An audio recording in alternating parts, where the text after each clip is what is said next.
আসসালামু আলাইকুম সুপ্রিয় শিক্ষার্থীবৃন্দ। এখানে একটা এমসিকিউ প্রশ্ন এরকম প্রায়ই আসে যে http://www.bangladesh.gov। তো এখানে টপ লেভেল ডোমেন কোনটি? এখানে অনেক সময় এরকমও দেওয়া থাকে .gov.bd। এখানে টপ লেভেল ডোমেন কোনটি? তো পাশে দেখো আমি কিছু একটা লিস্ট দিয়ে রেখেছি 5টা। এডু, গভ, ইন্ট, মিল, ওআরজি, এগুলোকে বলা হয় হচ্ছে টপ ডোমেন নেম। ঠিক আছে, তো এখানে আমাদের টপ ডোমেন নেম হবে হচ্ছে গভ।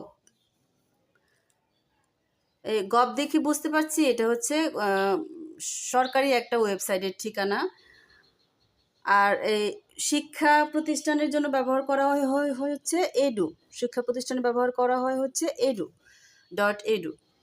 তো গভের পরেও আমরা আরেকটা জিনিস দেখতে পাচ্ছি .bd। বিডি দিয়ে এখানে হচ্ছে বোঝানো হয়েছে ডোমেনের নামটা হচ্ছে বাংলাদেশের।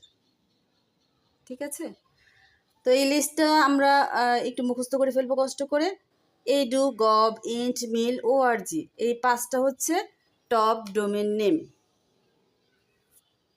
একটা ওয়েবসাইটের নামের পরে হচ্ছে এই লাস্টের দিকে হচ্ছে টপ ডোমেন নেম ইউজ করা হয়। তো ঠিক আছে, আশা করি বুঝতে পেরেছো।